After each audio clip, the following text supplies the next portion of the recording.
Hello बच्चों, आज quantitative analysis के लेक्चर में आज हम सीखने वाले हैं जेल्डाल मेथड। कौन सा मेथड? Kjeldahl method, right. तो क्वांटिटेटिव एनालिसिस में मैंने आपको लिविंग मेथड भी करवा दिया, जिसमें मैंने आपको सिखाया था कि किस तरीके से percentage of carbon and percentage of hydrogen identify करते हैं, राइट। सेकेंड मैंने आपको बताया था ड्यूमाज मेथड। ड्यूमाज मेथड में मैंने आपको बताया था कि किस तरीके से percentage of nitrogen find out करते हैं, राइट। और आज के इस लेक्चर में मैं आपको बताने वाला हूं जेल्डाल मेथड। और ये जो बच्चों जेल्डाल मेथड है, इसमें हम लोग नाइट्रोजन एस्टिमेट करते हैं। क्या? Percentage of nitrogen. जिस तरीके से ड्यूमाज मेथड था उसमें भी हमने परसेंटेज ऑफ नाइट्रोजन एस्टिमेट किया था, राइट। उसी तरीके से बच्चों एक और मेथड है परसेंटेज ऑफ नाइट्रोजन एस्टिमेट करने का, जिसका नाम क्या है? जेल्डाल। क्लियर है? क्लियर है ना? तो चलिए सीखते हैं जेल्डाल मेथड। देखो, तो जेल्डाल मेथड में बच्चों क्या होता है कि ऑर्गेनिक कंपाउंड कंटेनिंग जो नाइट्रोजन है, क्योंकि देखो हमें इसमें एस्टिमेट करना है क्या? Percentage of nitrogen, right. तो ऑर्गेनिक कंपाउंड में नाइट्रोजन का होना क्या है? मस्ट है, राइट। तो यहाँ पे क्या करने वाले हैं कि ऑर्गेनिक कंपाउंड कंटेनिंग नाइट्रोजन का रिएक्शन कराएंगे, हीट कराएंगे इन the presence of H2SO4, right. जैसे देखो यहाँ मैं लिख रहा हूँ organic compound containing nitrogen, organic compound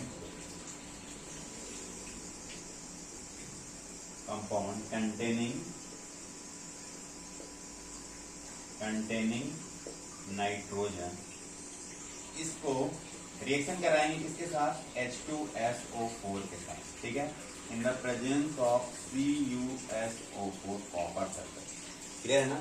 ये बन जाता है क्या? अमोनियम सल्फेट बन जाता है, NH4 ऑल ट्वाइस SO4। मैंने क्या बोला कि ऑर्गेनिक कंपाउंड कंटेनिंग नाइट्रोजन को हीट करो सल्फ्यूरिक एसिड के साथ in the presence of copper sulphate.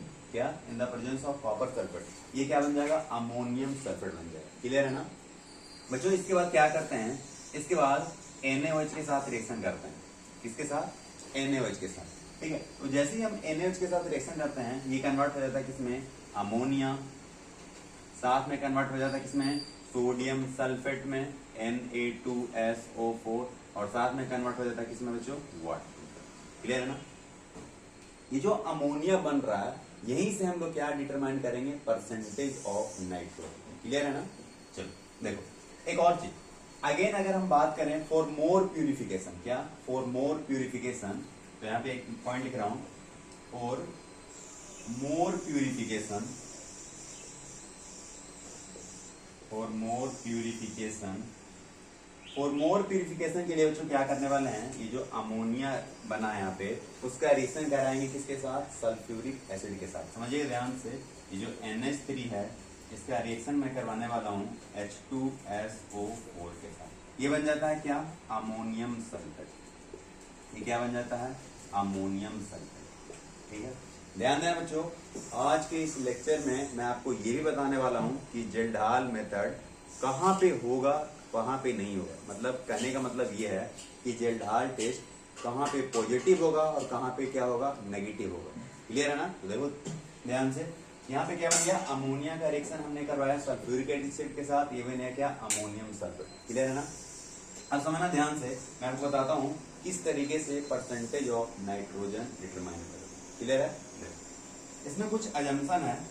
जेल्डाल ने कुछ अज्यूम किया था, लाइक ये आपका मान लो अमोनिया का सॉल्यूशन। क्या है? अमोनिया का सॉल्यूशन है NH3, ठीक है। ध्यान देना, इसमें इसका नॉर्मलिटी उन्होंने क्या अज्यूम किया? 1N।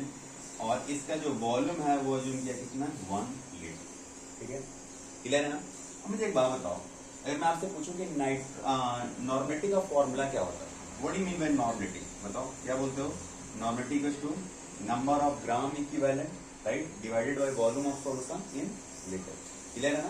तो क्या लिखते हो बताओ? Number of gram equivalent divided by volume of solution इसमें लीटर। यही है ना?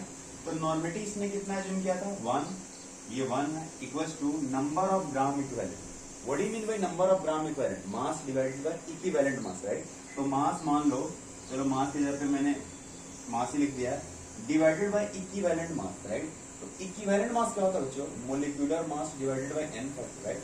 चलो मैं यहाँ पे लिख देता हूँ पूरा formula. Equivalent mass into volume of solution कितना माना है? 1 लीटर, ये तो 1 क्लियर है ना? तो यहाँ से मास इक्वल टू क्या आ गया? Equivalent mass.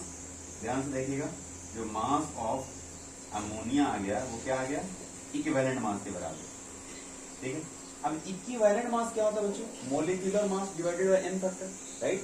तो देखो यहाँ क्या हो जाएगा? Molecular mass divided by n factor, ये होगा ना, molecular mass divided by n factor, right? अब मुझे एक बात बताओ, therefore mass of ammonia equals to molecular mass कितना होता है अमोनिया का? 14 प्लस 3 कितना? 17 डिवाइडेड बाय n फैक्टर। अब रही बात कि यार यहाँ पे अमोनिया जो है उसका n फैक्टर क्या है? देखो ध्यान से, ये जो रिएक्शन है NH3 प्लस H2SO4, राइट? यहाँ पे इसका अमोनिया का n फैक्टर क्या होगा बताओ? अमोनिया क्या कर रहा है यहाँ पे? मुझे लग रहा है ये एक H प्लस गेन कर रहा है, राइट? तो इसका जो वैलेंसी फैक्टर क्या होगा? 1 होगा। देखो यहाँ पे क्या कितना चार्ज है अमोनिया के ऊपर? NH4 plus SO4 negative. इसको अगर आप ब्रेक करोगे, इसको जस्ट सेकेंड, अगर आप इसको ब्रेक करोगे, ये जो लिखा हुआ है इसको कैसे ब्रेक होगा बताओ? NH4 plus SO4 2 negative, right? तो NH3 क्या किया? एक H प्लस आयन गेन किया है, राइट? ओनली 1 H प्लस, तो इसका n फैक्टर कितना होगा? 1 होगा, राइट? तो यहाँ पे हम क्या लिखने वाले हैं? n फैक्टर की जगह पे 1। तो मास ऑफ अमोनिया कितना मिला? मास ऑफ अमोनिया कितना मिल गया? 17 ग्राम, राइट? अगर मास ऑफ अमोनिया 17 ग्राम मिला तो आप बोल सकते हो कि मोल ऑफ अमोनिया कितना होगा? 1 मोल होगा, यस और नो? मोल ऑफ अमोनिया कितना हो जाएगा? 1 मोल, क्योंकि मोल इक्वल क्या होता है? Mass upon molecular mass. तो मास कितना है? 17 gram divided by molecular mass कितना होगा? 14 प्लस 3, 14 प्लस 3 कितना आ जाएगा? ये आ जाएगा कितना? 1 मोल। बोलो ये चीज समझ में आई कि mole of mole of ammonia कितना निकला? कितना निकला? 1 मोल। क्लियर है ना? चलो इसको पहले नोट डाउन कर लो, इसके बाद मैं आपको बताता हूँ कि किस तरीके से परसेंटेज ऑफ नाइट्रोजन एस्टिमेट करते हैं। क्लियर है? देखो इसको पॉज करके नोट डाउन कर लो।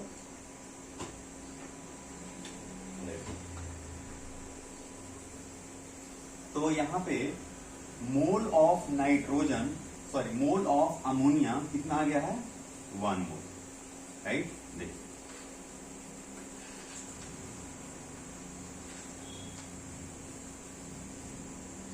अब मुझे एक बात बताओ, मोल ऑफ अमोनिया कितना है? 1 मोल। तो 1 मोल अमोनिया में कितना ग्राम नाइट्रोजन होता है बताओ? 1 मोल, अगर मैं आपसे ये पूछूं कि 1 मोल NH3, 1 मोल NH3 में कितना मोल नाइट्रोजन है? 1 मोल। और 1 मोल नाइट्रोजन का मतलब कितना? 14 ग्राम। आप इसको बोल सकते हो कि सर 14 ग्राम क्या है? नाइट्रोजन, यस और नो? कितना है? 14 ग्राम नाइट्रोजन है कितने में? 1 मोल में। क्लियर है ना? अब देखो, अब एक बात बताओ, हमने नॉर्मेटिव कितना लिया था? 1N, और वॉल्यूम कितना लिया था? 1 लीटर। 1 लीटर का मतलब कितना? 1000 मिलीलीटर, ठीक है? जब हमने normative 1N and volume 1000 millilitre लिया था, तब हमारा मास ऑफ अमोनिया कितना आया था? मास नहीं, मोल ऑफ अमोनिया कितना आया था? 1 मोल। और 1 मोल में कितना ग्राम नाइट्रोजन आया था? 14 ग्राम। यहाँ पे था 14 ग्राम नाइट्रोजन। क्लियर है ना? ध्यान से देखिएगा कि जब हमने 1N लिया था, वॉल्यूम 1 लीटर लिया था, तो हमारा 14 ग्राम नाइट्रोजन आया था। क्लियर है? अब मुझे एक बात बताओ, देयरफॉर अगर मान लो नॉर्मेटिव N है, वॉल्यूम में V ले रहा हूं, इसके लिए कितना होगा बताओ? 14 डिवाइडेड बाई कितना? 1000 इंटू क्या लिखेंगे? N into V, N into V। Volume किस में लेंगे? ml में। ये क्या मिला बताओ? ये मिला इतना ग्राम, क्या मिला? Nitrogen, right? अगर आपको नाइट्रोजन मिल गया, उसके बाद आप क्या कैसे डिटरमाइन करोगे बताओ? परसेंटेज ऑफ नाइट्रोजन के लिए क्या करेंगे कि नाइट्रोजन का mass divided by organic compound का mass multiplied by 100, right? Therefore percentage of nitrogen कितना हो जाएगा? नाइट्रोजन का मास कितना है? 14 upon 1000 into N into volume in ml divided by organic compound का मास कितना मान लो W ग्राम, कहाँ गया ऑर्गेनिक कंपाउंड, इसका मास मान लो कितना है W ग्राम, ठीक है, डिवाइडेड बाय W इंटू क्या कर देंगे, पूरी बात समझ में है, क्लियर है। अगर आप इसको सॉल्व कीजिएगा ये आ जाएगा आपको कुछ इस तरीके से 1.4 divided by W into N into volume कितना आ जाएगा ml में आ जाएगा, क्लियर है ना, वॉल्यूम कितना आ जाएगा ml में। इस तरीके से आप परसेंटेज ऑफ नाइट्रोजन को एस्टिमेट कर सकते हैं, क्लियर है।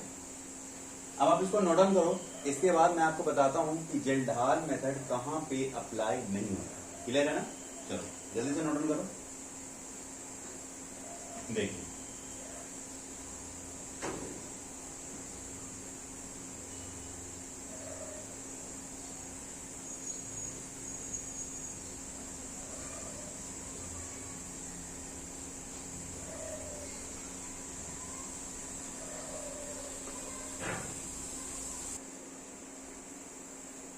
देखिए, तो अब मैं आपको बताने वाला हूं कि जेल्डाल टेस्ट किसके लिए नहीं होता है। देखो नोट करके इसको लिखेगा,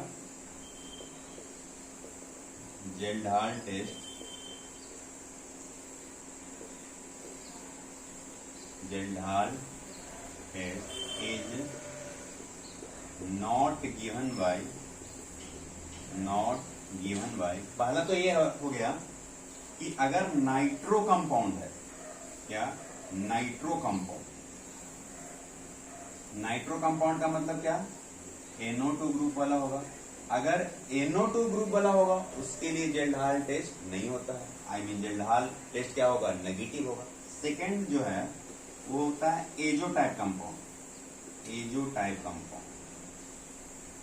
अब एजो टाइप कंपाउंड का मतलब क्या होता है बताओ, आपने पढ़ा होगा आइसोमेरिज्म में सी ट्रांस ZE सीन और NT, वहां पर आपने देखा होगा N डबल बॉन्ड N वाला ग्रुप है ना, उसको क्या बोलते हैं, एजो टाइप कंपाउंड, ठीक है। इसमें भी जेल्डाल टेस्ट क्या होता है, नेगेटिव होता है, नंबर 2। नंबर 3 होता है nitrogen, nitrogen present in the ring. जैसे अगर नाइट्रोजन रिंग में प्रेजेंट हो वहां पे भी जेल्डाल टेस्ट क्या होता है, नेगेटिव होता है। जैसे मान लो एग्जांपल पीरिडिन, मान लो पीरिडिन, इसका स्ट्रक्चर क्या होता है, कुछ इस तरीके से है ना, ऐसे कुछ ऐसे कुछ ऐसे, ठीक है। तो जेल्डाल टेस्ट इसके लिए क्या है, नेगेटिव है। अब आपको ये भी समझ में आ गया होगा कि जेल्डाल टेस्ट कहां पे पॉजिटिव होगा और कहां पे नेगेटिव होगा, क्लियर है ना।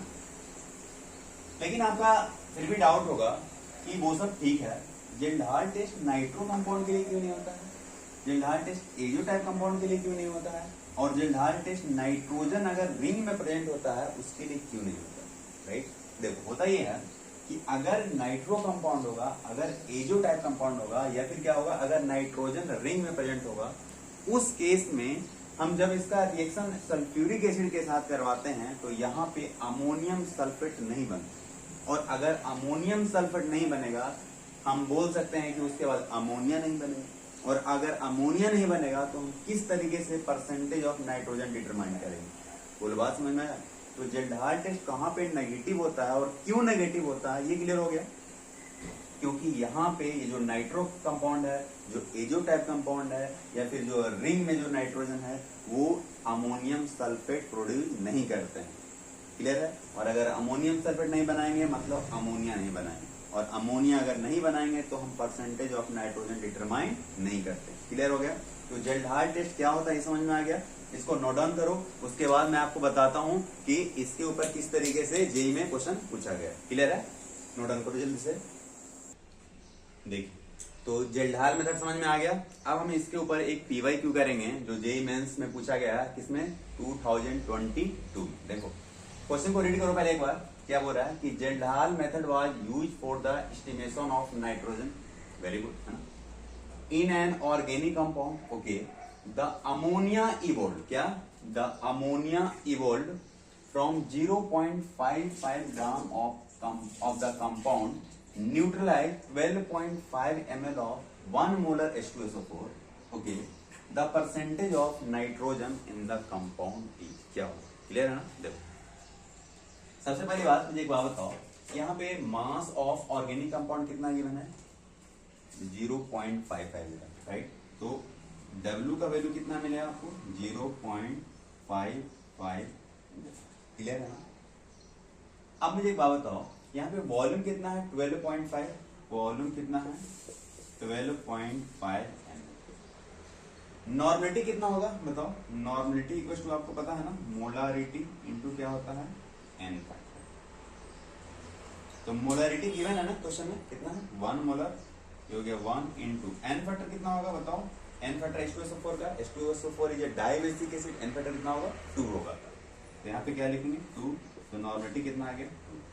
क्लियर है? अब डायरेक्ट फॉर्मूला यूज करो, percentage of nitrogen equal to क्या होता है? 1.4 डिवाइडेड बाय W इंटू क्या? नॉर्मलिटी इंटू क्या? Volume in ml। ये ना?